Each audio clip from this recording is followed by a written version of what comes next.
நிச்சயதார்த்தம் நின்னு போயிடுச்சேன்னு நீ ஃபீல் பண்ணிட்டு இருக்காத. சீக்கிரமே நல்ல நாள் பார்த்து உங்க அப்பா அம்மாவோட ப்ராப்பரா என்கேஜ்மெண்ட் பண்ணிடலாம். நீதான் ரிஷிக்கு கரெக்ட் சாய்ஸ். உன்னை தவிர வேற யார் வந்தாலும் நான் ஏத்துக்க மாட்டேன். ஆண்டி, காவேரி நல்லா பாடுறா. என் மேரேஜ்க்கு காவேரிய பாட சொல்லுங்களேன். அதுக்கு என்ன, சொல்லிடுவோம். ஏய் காவேரி, மேரேஜ் நடக்கும்போது பாடலாம். இப்ப போய் க்ளீன் பண்ண சொல்லு. மது, நீ ரெஸ்ட் எடு. ஆண்டி, ஓகே, நீ போமா, ரெஸ்ட் எடு.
அம்மா,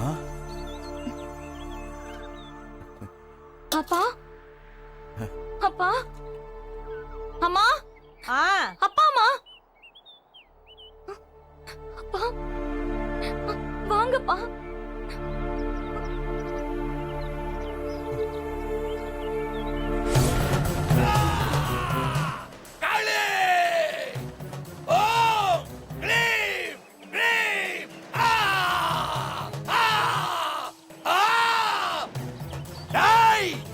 என்ன 4 பேரு திட்டம் போட்டு திருடிட்டானுங்க. எங்கோடி கடல் மார்க்கமா என்ன தூக்கிட்டு வெளிநாடு போக போறானுங்க. குடிங்க, போங்க. வாங்க, பூசி சொன்ன இடத்த பாப்போம். போய் சொல்றாரு.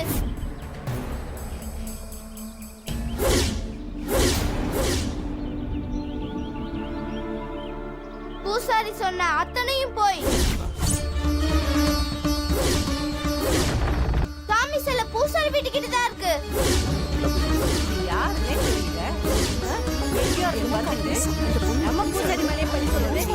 இதுதான் சொல்றது. அனாதை பிள்ளைங்க பாவம் பார்த்து வளர்த்தா இப்படிதான் பழி வந்து சேரும்.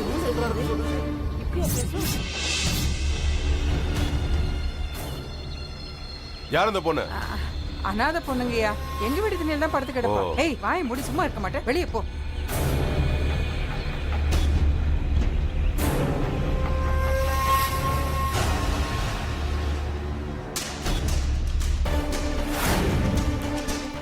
சின்ன பொண்ணு சொல்லுங்கன்னு நினைக்காதீங்க சார். எதுக்கும் ஒரு தடவை போய் பார்த்துடலாம்.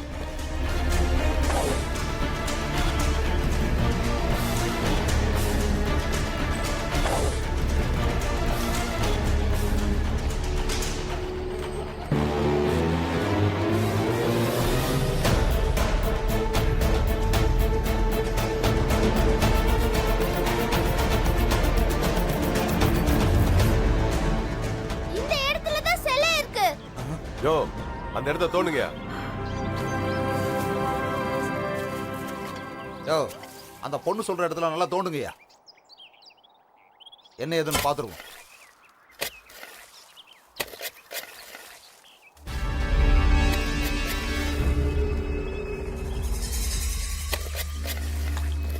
தோண்டுங்க, நல்லா ஆழமா தோண்டுங்க.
கையெடுத்து கும்பிடுற அவரை வெட்டுங்க.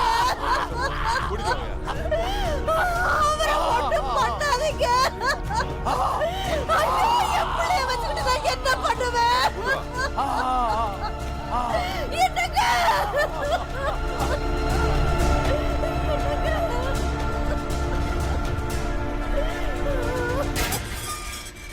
போயா உள்ள போயா ஒன்று சொல்றேன்ல.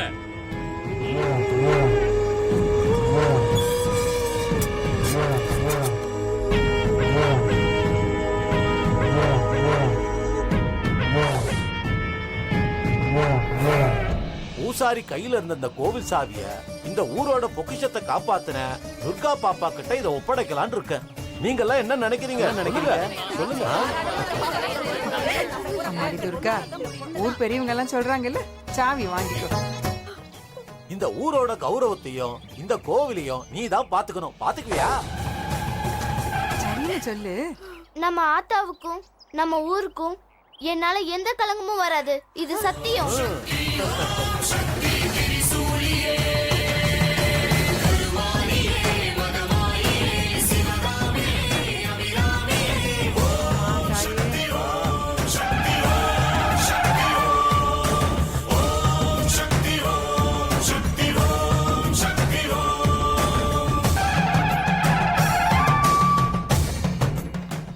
திருட்டு வேலை பண்ண பூசாரி பொண்டாட்டி என்னையா பண்றது? நம்ம ஊரு முறைப்படி இந்த ஊரை விட்டு ஒதுக்கி வைக்கிறோம். வேற வழி இல்ல. சரிதானே? இனி இந்த ஊருக்கும் பூசாரி குடும்பத்துக்கும் எந்த சம்பந்தமும் இல்ல. அதனால இந்த ஊரை விட்டு அனுப்புறேன்.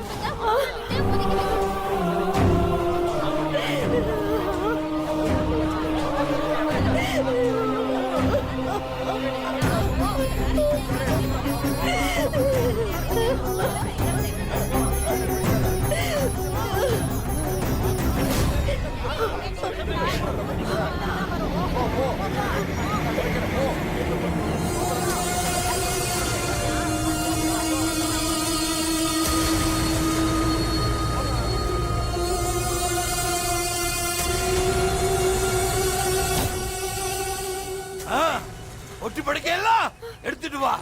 ஊருக்குள்ள போறோம். திருவிழாவா? சாமிக்கு காப்பு கட்டிருக்காங்க. எல்லாம் சாமி போக முடியாது. நீ கிளம்பு. கிளம்பு முதல்ல. ஊருக்குள்ள இருக்கிற எல்லார் காலையும் விழுவோம். நான் விழறேன்.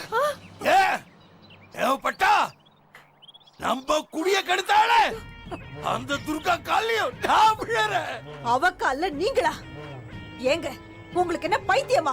ஆமாண்டி, பைத்தியம்தான். பைத்தியம்தான் எனக்கு. அவளை ஊரை விட்டே விரட்டணுங்கிற பைத்தியம். இந்த திருவிழா தாண்டி அவளுக்கு கடைசி. அவளை நாம உறவாடி இந்த திருவிழாவிலேயே அவளை அசிங்கப்படுத்தி இந்த ஊரை விட்டே ஓட வைக்கிறேன். ஓ என்னங்க, நான் சொல்றது ஓடி ஓ சொல்லிட்டே இருக்க. ஓ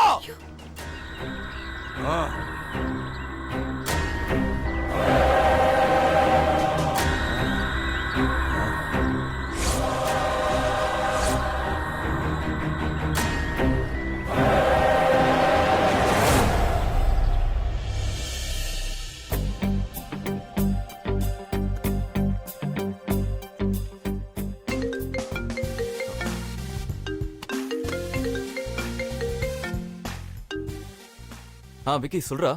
என்ன மச்சான், அடுத்து என்ன பிளானு? நான் நைட்டு பகலுமா வேலை செஞ்சு ஓன் பிசினஸ் ஸ்டார்ட் பண்ணலான்னு இருந்தேன். அதுக்குள்ள அம்மா நிச்சயதார்த்தம் பண்ணிடலான்னு சொல்லிட்டாங்க. அவங்களால இனிமே எதுவும் சொல்ல முடியாது. அதான் என் நிச்சயதார்த்தம் நின்னு போச்சுல. போறோம், தட்டுறோம், தூக்குறோம். இன்னும் 10 மினிட்ஸ்ல நாங்க வந்துருவோம். ஓகே, நீ ரெடியா இரு.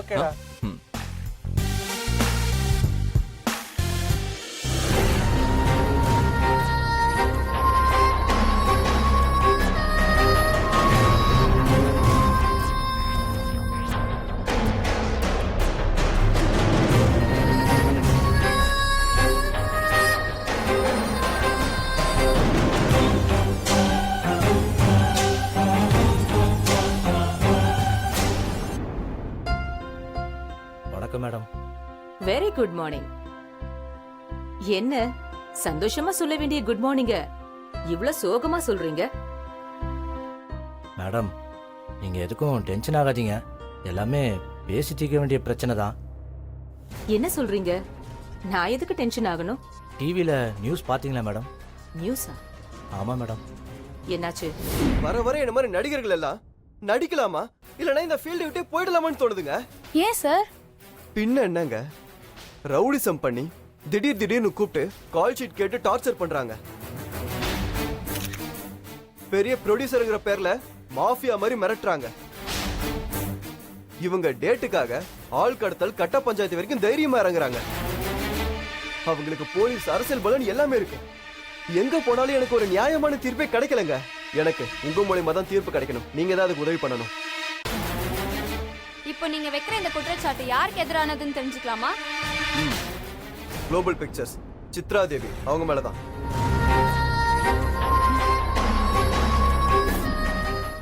நேத்து அவங்க என்ன கூப்பிட்டு கால் ஷீட் கேட்டு என்ன மிரட்டுறாங்க. சித்ரா தேவி மேடம் உங்களை மிரட்டினாங்களா? அதுக்கு உங்ககிட்ட எவிடன்ஸ் இருக்கா? இருக்கு. என்ன அவங்க வீட்டுக்கு வர வச்சு அதே டைம்ல என்னோட ஃபியான்ஸே கடத்தி வச்சு சைன் பண்ண சொல்லி டார்ச்சர் பண்ணாங்க. போலீஸ் கிட்ட போனேன். எனக்கு எந்த யூஸும் இல்லை. இந்தாங்க இந்த எவிடன்ஸை நீங்களே பாருங்க.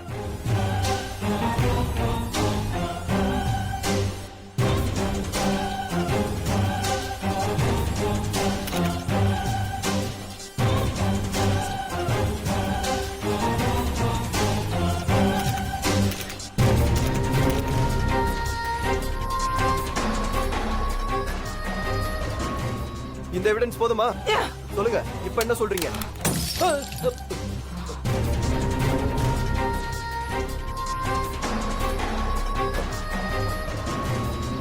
அம்மா, நம்ம வீட்டு வாசல்ல பிரஸ் மீடியாலாம் வந்திருக்காங்க.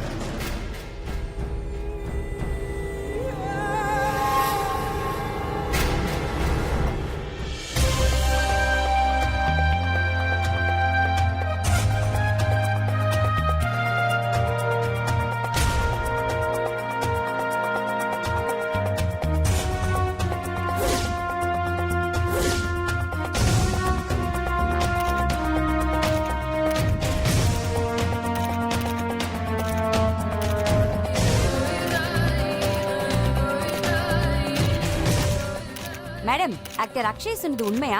இத்தனை வருஷமா ஒவ்வொரு ஹீரோஸ் டேட்டையும் இப்படி தான் மிரட்டி வாங்குனீங்களா? சொல்லுங்க மேடம். அவரோட கேர்ள் ஃப்ரெண்ட் நீங்க தான் கடத்தி வச்சிருக்கீங்களா? நீங்க ப்ரொடியூசரா இல்ல மாஃபியாவா? சொல்லுங்க மேடம்.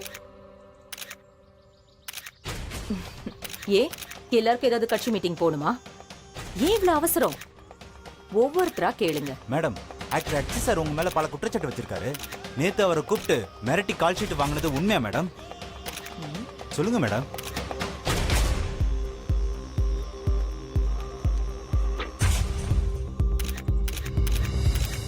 தமிழ்நாட்டுல நடிகர் பேசினா எது உண்மை பொய்ன்னு பார்க்காம மீடியால போட்டுடுறீங்க. நான் இந்த அக்ரிமெண்ட் போட்டு 3 மாசமாச்சு. அந்த கால் ஷீட் டேட்ல நாளையில இருந்து ஷூட்டிங் போறோம்னு தெளிவா போட்டிருக்கு. கால் ஷீட் படி நாளைக்கு ஊட்டில ஷூட்டிங் போகணும். ஆனா அக்ஷய் திடீர்னு வந்து ஷூட்டிங்க தள்ளி வைக்க சொல்லிட்டாரு. ஏன்னு கேட்டா அவர் ஃபியான்சியோட ஊர் சுத்தணுமா. சினிமானா இவங்களுக்கு விளையாட்டா போச்சு. அதனாலதான் அவரை கூப்பிட்டு மிரட்டினீங்கன்னு எடுத்துக்கலாமா? மிரட்டல. இந்த ப்ராஜெக்ட்ல இருந்தே அக்ஷய தூக்கிட்டேன். இந்த உண்மை வெளியே தெரிஞ்சதுன்னா தன்னோட பேரு கெட்டு போயிடுன்னு பயந்து மிஸ்டர் அக்ஷய் முந்திக்கிட்டாரு. பாவம். அப்ப அவங்க கேர்ள் ஃப்ரெண்ட நீங்க தான் கடத்தி வச்சிருக்கீங்கன்னு வீடியோ ஆதாரத்தோட சொல்றாரு அக்ஷய். அந்த பொண்ணு யாருன்னு கூட எனக்கு தெரியாது. உங்ககிட்ட போன் நம்பர் இருக்குமே, போட்டு கேளுங்க. என்ன கிருஷ்ணன்? சொல்லுங்க மேடம். எல்லார் நம்பரும் வாங்கி வச்சிருப்பீங்களே? ஆமா மேடம். டயல் பண்ணுங்க.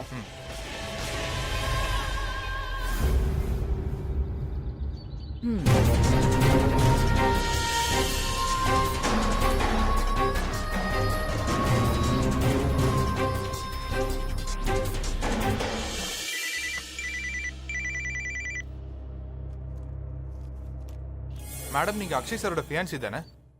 எஸ். மேடம், உங்களுக்கு ஏதாவது பிரச்சனையா? நீங்க சேஃபா இருக்கீங்களா? யார் நீங்க? உங்களுக்கு என்ன வேணும்? சித்ராதேவி மேடம் உங்களை கடத்திட்டாங்கன்னு அக்ஷய் சொன்னாரே. கடத்திட்டாங்களா? என்னையா? நோ நோ நோ, அவங்கள பிராங்க் பண்றதுக்காக விளையாட்டுக்கு பண்ணது. அப்போ குளோபல் பிக்சர் சித்ராதேவி மேடம் ஆள் வச்சு கடத்திட்டதா சொன்னது? சித்ரா மேடமா? அவங்க எதுக்கு என்ன கடத்தணும்? What nonsense. அப்போ அக்ஷய் சார் சொன்னது?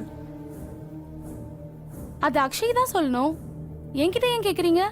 மேடம் அப்ப நீங்க சேஃபா இருக்கீங்கல்ல? உங்களை யாரும் கடத்தல? பார்த்தா தெரியல. நான் ஜாலியா ஷாப்பிங் பண்ணிட்டு இருக்கேன். யா, I am fully safe.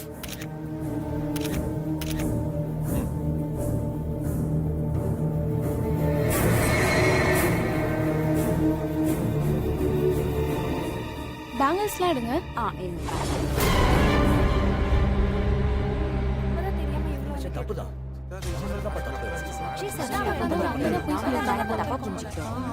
Sorry madam, சொல்றேன்.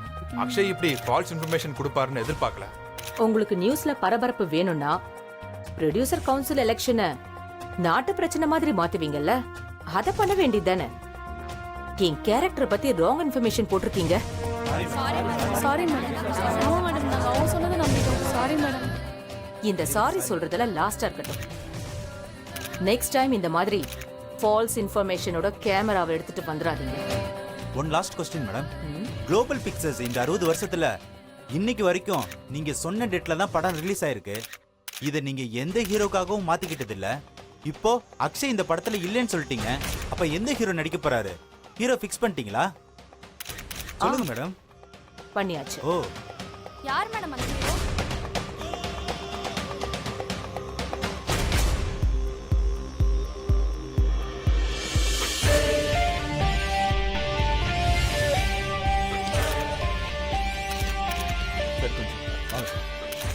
ஹலோ, எக்ஸ்கியூஸ் மீ, ஒரு நிமிஷம். ஓகே அம்மா, சார். நான் ஆஃபீஸ் கிளம்புறேன்.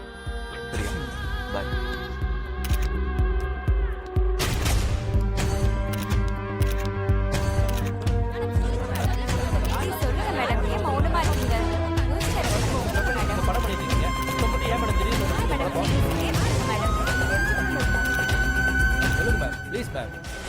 இதுக்கு தான் நான் அப்பவே சொன்னேன், நம்ம ரிஷி தம்பியை நடிக்க வைக்கலான்னு. நாம தான் வளர்த்து விட்டோங்கிற நன்றி கொஞ்சம் கூட இல்லாம இருக்கா. இன்னும் நாம எத்தனை பேரத்தை இப்படி வளர்த்து விட்டுட்டே இருக்க போறோம்னு தெரியும்.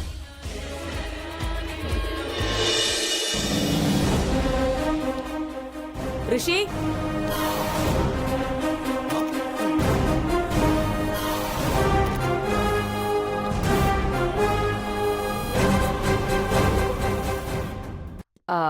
எங்க அப்பா குளோபல் பிக்சர்ஸ் நட்ராஜனோட ஒரே பேர my one and only son Rishi. இவன் தான் என் படத்தோட ஹீரோ.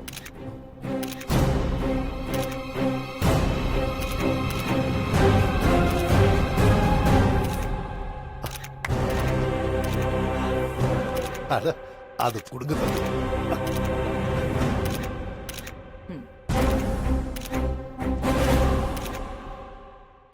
என் மகன் ரிஷி நடிக்க போற முதல் படம். நாளைக்கு ஷூட்டிங்காக ஊட்டிக்கு கிளம்புறோம்.